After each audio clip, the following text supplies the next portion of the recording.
का। नमस्कार, मैं हूं गौरव श्रीवास्तव। आपका स्वागत है हमारे खास कार्यक्रम बात अपने देश की में। इस कार्यक्रम के माध्यम से हम तमाम बिंदुओं पर चर्चा करते हैं, अपने देश की बात करते हैं, बात राजनीति करते हैं, बात जनता के मुद्दों की करते हैं, बात जरूरत की करते हैं, बात व्यवस्थाओं की करते हैं, समीक्षा भी करते हैं और विस्तार से बताते भी हैं कि क्या कुछ नया है हमारे देश में। राजनीति की बात हो और चाहे जनता के मुद्दों की बात हो। देश हमारा बड़ा है, विश्व का सबसे बड़ा लोकतंत्र है और इस होने के नाते हमारे देश में समय समय पर चर्चाएं चलती रहती हैं। चर्चाएं ऐसी जिनका सीधा सरोकार आम जनता से है। यहाँ पर जो चर्चा का महत्वपूर्ण केंद्र है वो है विपक्ष और सत्ता पक्ष। सत्ता पक्ष यानी जो सत्ता की सबसे ऊंची कुर्सी पर बैठा हुआ है, यानी कि बीजेपी की सरकार, बीजेपी गठबंधन, नेशनल डेमोक्रेटिक अलायंस, राष्ट्रीय जनतांत्रिक गठबंधन। तो दूसरी तरफ वहां पर विपक्ष ने भी एक गठबंधन बनाया है जो पहले यूपीए होता था, यूनाइटेड प्रोग्रेसिव अलायंस। वो यहां पर बदल के अब आईएनडीआईए में तब्दील हो गया है। और आईएनडीआईए को अगर फूला आप पढ़ेंगे तो इंडिया शब्द आता है और इंडिया के बाद यहां पर स्थिति शुरू हो गई है इस इंडिया पर विवाद। इंडिया जिसको मेक इन इंडिया भी बोलते हैं, इंडिया यानी हमारे देश भारत का इंग्लिश प्रारूप। पर जिस तरह से इंडिया का नाम दिए जाने के बाद जो संघर्ष हो रहा है, जो आरोप प्रत्यारोप के दौर चल रहे हैं, वो कहीं ना कहीं हमारे देश की गरिमा को भी खराब करते हैं, संस्कृति को खराब करते हैं और फिलहाल उस व्यवस्था को भी खराब करते हैं जिसमें हम तमाम जगहों पर इंडिया का उपयोग करते हैं। चाहे वो क्रिकेट का मैच हो और चाहे वो अन्य खेल हो, चाहे मेक इन इंडिया हो और चाहे जहां जहां इंडिया लिखने वाला व्यवस्था हो, शब्द हो, सेंटेंस हो, कंपनी हो या बैंक हो। क्योंकि जब स्टेट बैंक ऑफ इंडिया लिखेंगे तो वहां पर भी इंडिया ही लिखा जाता है। अब इस इंडिया को आप इंडियन मुजाहिदीन बोले आ जाए या पॉपुलर फ्रंट ऑफ इंडिया बता दिया जाए, ये तो आपकी सोच पर निर्भर करता है। प्रधानमंत्री ने यहां पर जिस तरह से आईएनडीआई पे कटाक्ष किया, वो कटाक्ष का जवाब तो यहां पर राहुल गांधी ने दिया और खड़गे ने दिया, पर इसके अलावा जो जवाब हम सोचते हैं वो उससे अलग है। आप इंडिया को आईएनडीआईए कह के भी संबोधित करके और कटाक्ष कर सकते थे, आप कांग्रेस पार्टी पे कटाक्ष कर सकते थे, पर कहीं ना कहीं अगर इंडिया वो शब्द बन रहा है तो अगर बात आप इंडिया की बात इंडिया मुजाहिदीन से या पॉपुलर फ्रंट ऑफ इंडिया से करेंगे तो कहीं ना कहीं यहां पर न्याय नहीं होगा शब्द के साथ। पर चूंकि हमारे देश की व्यवस्था ऐसी हो, यहां पर तमाम तरह की बातें समय समय पे आती रहती हैं और कहा जाता है कि सत्ता पक्ष विपक्ष फिलहाल आरोप प्रत्यारोप के दौर में बिजी है।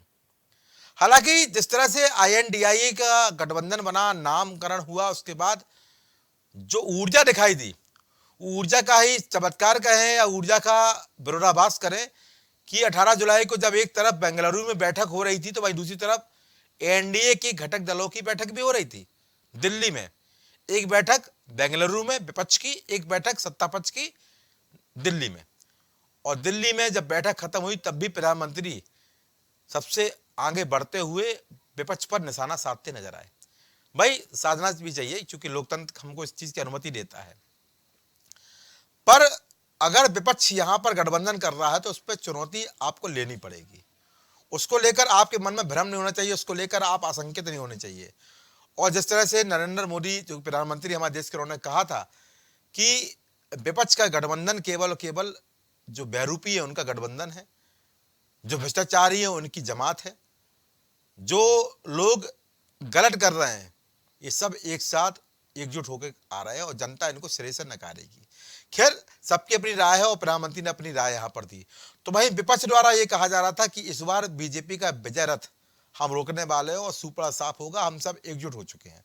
हालांकि इस गठबंधन के बीच में तमाम तरह की चीजें हैं, वो भी यहाँ पर सोचने वाली बात है।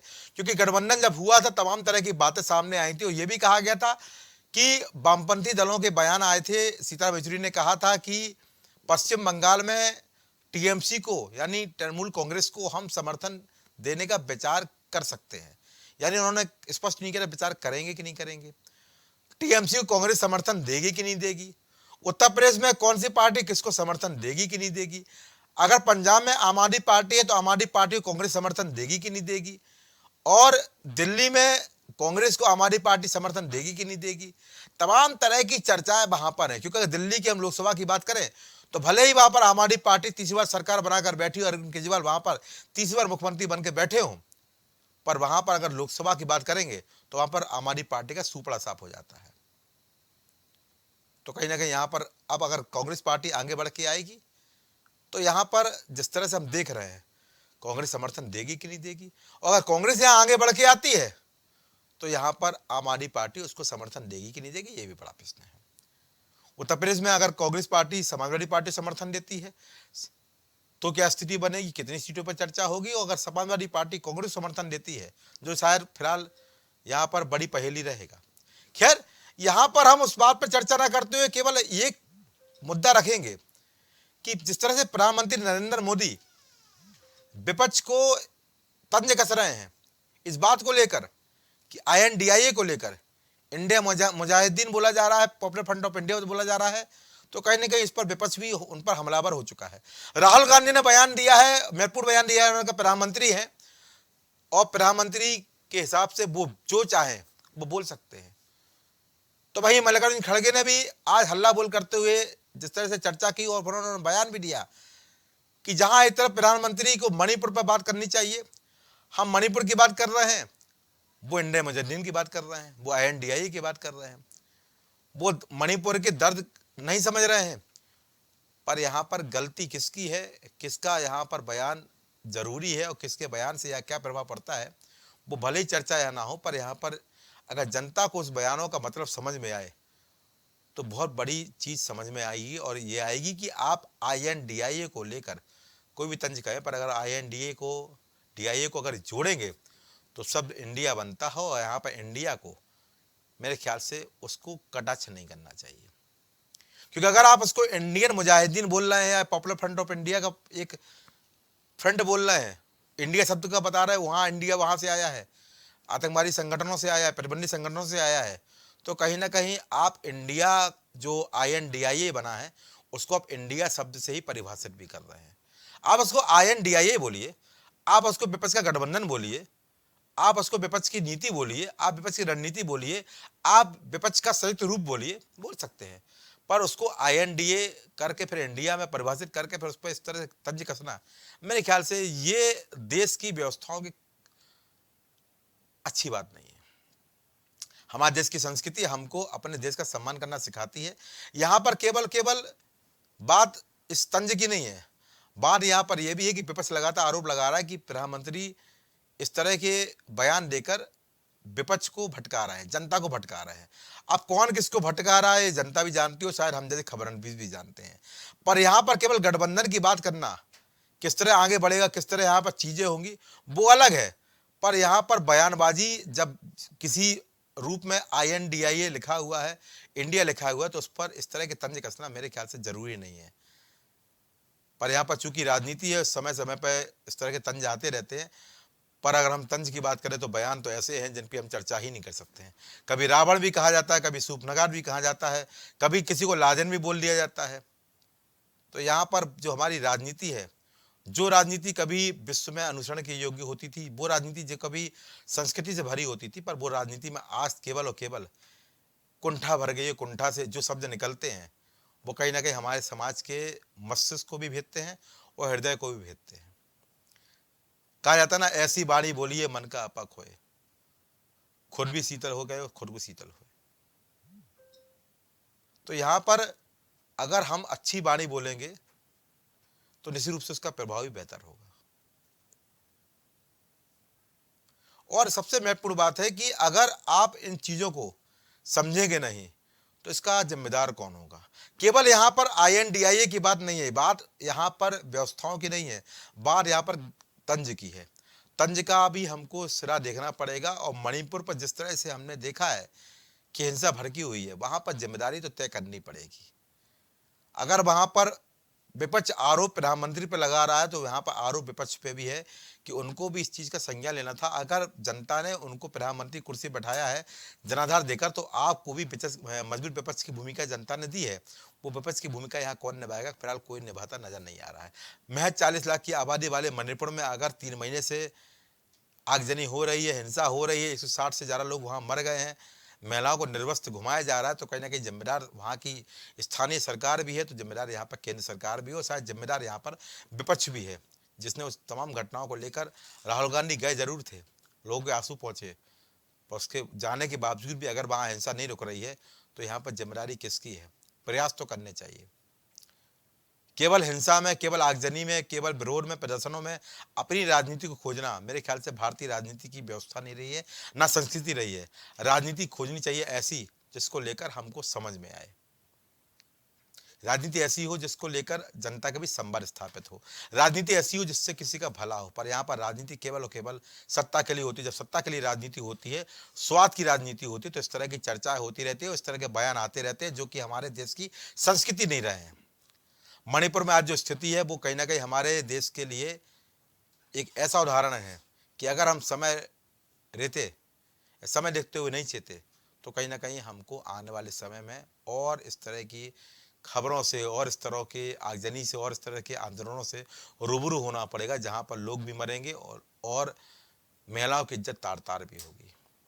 इस कार्यक्रम के माध्यम से केवल ये उद्देश्य नहीं है कि यहाँ पर किसका बयान क्या है, तंज क्या है। यहाँ पर केवल एक बात स्पष्ट होती है कि अगर बयान है तो बयान का अर्थ भी समझना पड़ेगा, और यहाँ पर बयान पर अर्थ समझते हुए तंज भी उसी हिसाब से होना पड़ेगा। अगर वास्तव में प्रधानमंत्री के बयान से यहाँ पर विपक्ष को शर्मिंदगी महसूस हुई है, विपक्ष यहाँ बोल रहा है कि मणिपुर की बात कर रहे हैं और प्रधानमंत्री इंडियन मुजाहिदीन और पॉपुलर फ्रंट ऑफ इंडिया की बात कर रहे हैं, तो ये शर्मनाक है। पर अगर शर्मनाक है तो उसके लिए आवाज़ उठाएगा कौन? आवाज़ आपको उठानी पड़ेगी। राहुल गांधी बोल रहे हैं, प्रधानमंत्री जो चाहे बोल सकते हैं, पर ऐसा नहीं है। हमारे देश के संविधान में अगर आपको अधिकार बोलने का दिया गया है, तो आपको पास ये भी व्यवस्था होनी चाहिए कि आप एक संवैधानिक पद पर हैं, आपको सोच समझ के बोलना है। और ये संवैधानिक पद की व्यवस्था केवल प्रधानमंत्री के लिए लागू नहीं होती है, मुख्यमंत्री के लिए लागू होती है, और तमाम ऐसे राजनीतिक शख्सियत है उनके लिए लागू होती है, जो समाज के लिए एक अग्रणी की भूमिका निभाते हैं, संघर्ष करते हैं जनता के लिए, जनता के तमाम मुद्दों को उठाते रहते हैं।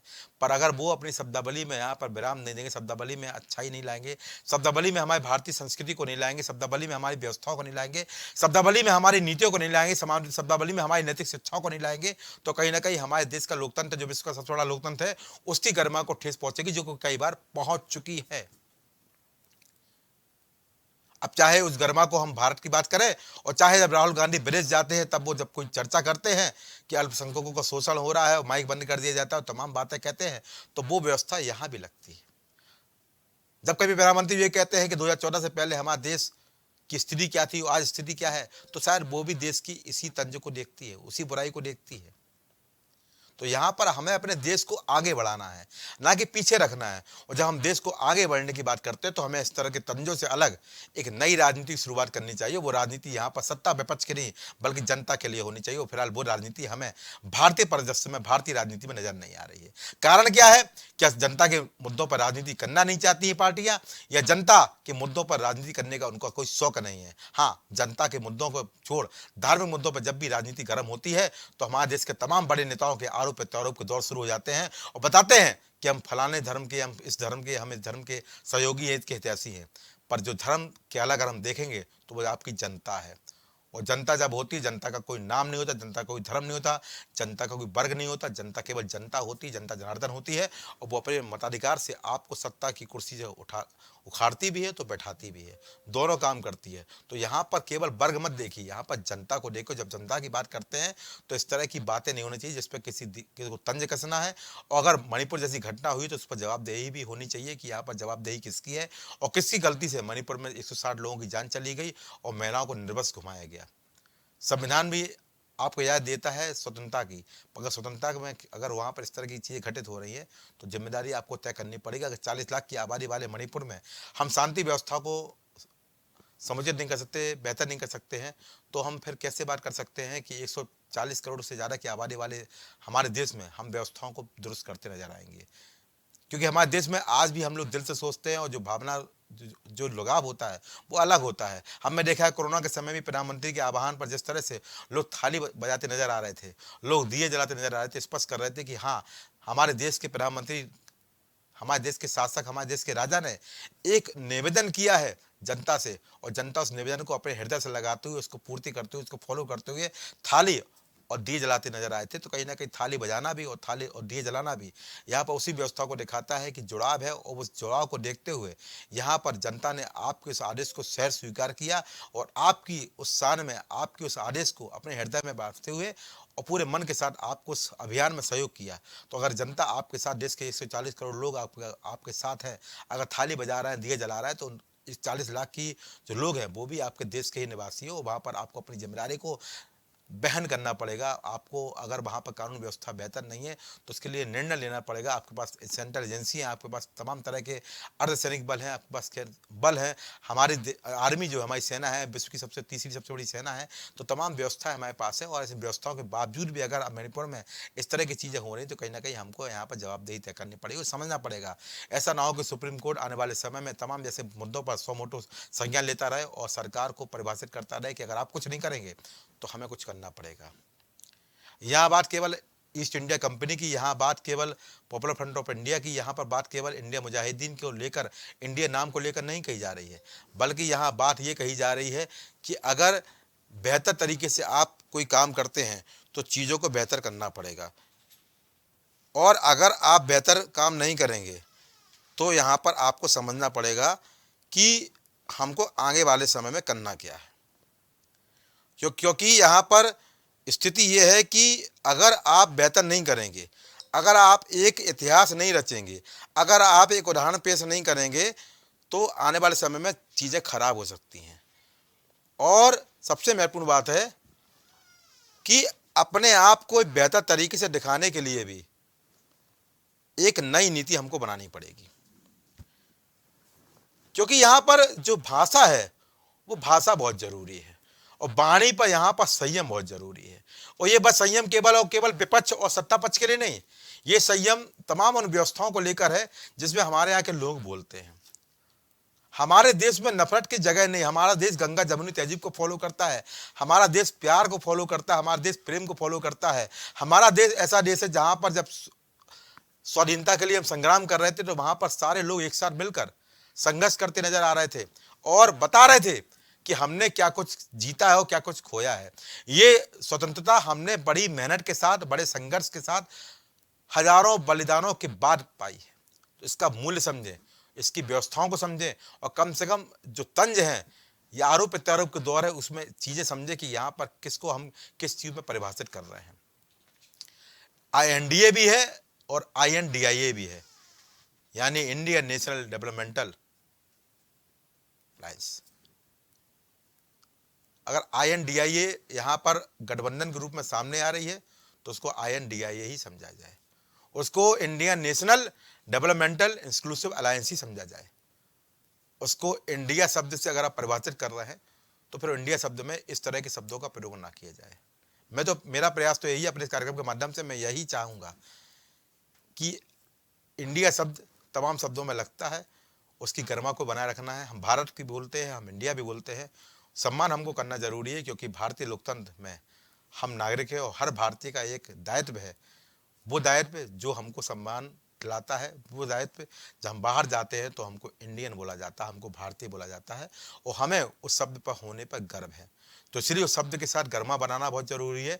और सबसे महत्वपूर्ण बात है, यहाँ विपक्ष को भी अपनी भूमिका निभानी पड़ेगी, और उनको भी अपने नीतियों में, उन्होंने भी अपने बाणी में, उन्होंने भी अपने जो जवाब में तमाम तरह की चीज़ों को बदलना पड़ेगा। क्योंकि हमने रावण भी पहले सुना है, सूर्पनखा भी सुना है, लादेन भी सुना है। इस तरह के जवाब के लिए, इस तरह के तंज के लिए हमारे देश की संविधान और हमारे देश की संस्कृति आपको इजाज़त नहीं देती है। अब भले ही आप बोलते रहे, पर हमारे देश का संस्कृति, हमारे देश की शिक्षाएं हमको नहीं बताती है कि हम किसी भी राजनीतिक पार्टी के लिए इस तरह करें। क्योंकि हमने तमाम मुद्दों पर देखा, समय समय पर देखा है कि जब कोई विपक्ष बात करता है तो बोलता है आपके प्रधानमंत्री। वो प्रधानमंत्री आपका नहीं बल्कि हमारे हैं, क्योंकि हम जिस देश में निवास करते हैं उसके हिसाब से वो प्रधानमंत्री आपके नहीं होता है बल्कि हमारे होता है। और जब आप हमारे प्रधानमंत्री के रूप से परिभाषित करेंगे तो शायद आने वाले समय में और चीज़ें बेहतर होंगी। वाणी को संयम रखिए, और कम से कम यहाँ पर आरोप प्रत्यारोप के दौरान संस्कृति को याद रखिए, मर्यादा को बनाए रखिए। कहा जाता ना, ऐसी वाणी बोलिए मन का आपा होए, औरन को शीतल करे आपहु शीतल होए। तो यहाँ पर इसी व्यवस्था को चलते हुए एक नई नीति इजाद करिए, संघर्ष करिए, संस्कृति को बनाए रखिए, मर्यादा बनाए रखिए और तंज के दौरान भी व्यवस्थाओं को बनाए रखिए। हमारा देश एक ऐसा देश है जो लगातार विश्वगुरु बनने की तरफ अग्रसर है। तो विश्वगुरु बनने की उस बुनियाद में, उस आधार में आप भी सहयोग करिए, जुड़े रहिए, लड़ते रहिए, संघर्ष करिए और जहां पर गलत हो रहा है उसके लिए खड़े रहिए।